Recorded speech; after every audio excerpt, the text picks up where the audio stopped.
If you need to request a refund from iCloud, follow these straightforward steps to ensure a smooth process. Step 1. Sign into your Apple account. Visit the Apple website and sign into your Apple ID account using your credentials. This is necessary to access your purchase history and initiate the refund process. Step 2. Access purchase history. Once logged in, navigate to the purchase history section. Here, you can view all your recent transactions, including any iCloud subscriptions or purchases that you may want to refund. Step 3. Select the item for refund. Locate the specific iCloud purchase or subscription that you wish to request a refund for. Click on it to view the details and ensure it is eligible for a refund. Step 4. Request a refund.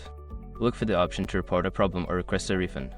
Follow the prompts to submit your refund request, providing any necessary details or reasons for the refund. Step 5. Wait for confirmation. After submitting your request, monitor your email for confirmation from Apple regarding the status of your refund. It may take a few days for the refund to process, so be patient. In conclusion, following these steps will help you navigate the refund process for iCloud effectively. If you encounter any issues, consider reaching out to Apple support for further assistance.